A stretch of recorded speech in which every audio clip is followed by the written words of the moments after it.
대표 방탄 그리고 보복 논란의 소지를 안고 있는 민주당의 정치공세 움직임. 내년도 정부 예산안마저 지금 흔들고 있습니다.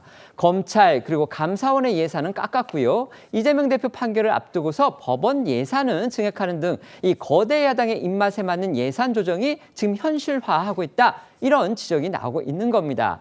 여당에서는요, 민생의 최후 보루라고 할 수 있는 예산까지 이재명 대표의 방탄에 지금 활용하려고 하는 거냐, 이러면서 공세 수위를 높이고 있습니다. 네, 민주당은 앞서 이재명 대표 사건 수사를 해온 이 검찰과 전 정권 감사로 마찰을 빚은 감사원의 이 특활비 그리고 특경비 예산을 전액 삭감을 하고 법무부 예산도 500억 원이나 깎았습니다.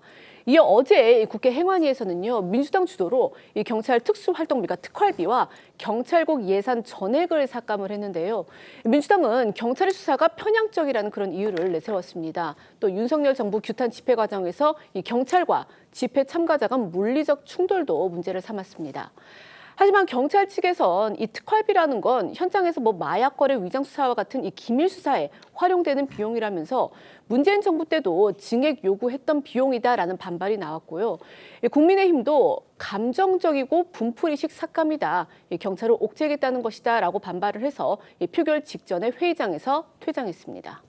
네, 어제 국회 과방위에서도 이런 논란은 이어졌는데요. 역시 야당 주도로 방송통신위원회의 인건비 등 기본 경비가 대폭 삭감된 겁니다. 야당은 극우 성향 방통위원장 임명 등을 주요 삭감 이유로 들었고요. 여당은 역시 이에 반발하면서 방통위 문을 닫으라는 것이냐, 괘씸죄 보복이라고 쳐도 너무 지나치다, 이렇게 비판을 했습니다. 어제 국회 상황 먼저 보시겠습니다.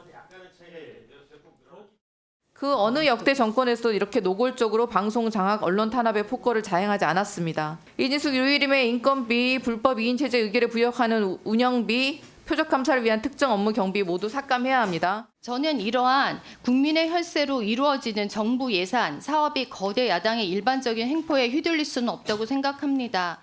예산 심의가 아주 냉정하게 감정에 치우치지 않고 이성적으로 편성되길 되도록 하는 어떤 그런 논의가 있을 줄 알았었는데 거의 사실 합의되지 않는 일방통행식이었고, 분노해서 예산을 삭감했다고 얘기하고 사사로이 있다고 얘기하고, 예? 감정에 맞춰 얘기하고, 뭐예요 도대체?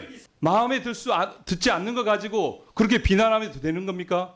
저는 도저히 부끄럽고 창피합니다. 앞서도 말씀드린 대로요, 이 법원 같은 데는요, 예산이 오히려 늘어났습니다. 이것 역시도 야당의 입맛대로 심사다, 이런 의심이 또 나오고 있는 겁니다. 네, 맞습니다. 앵커 말씀하신 대로 줄줄이 이재명 대표의 사건 판결을 내려야 하는 법원 예산은 246억 원이 증액됐고요. 2조 원 규모의 지역화폐 발행 지원 예산 역시 정부 원안에는 없었는데도 증액이 됐습니다. 이는 이재명 대표가 오랫동안 강조해온 이른바 이재명표 예산이라서 논란이 일었습니다.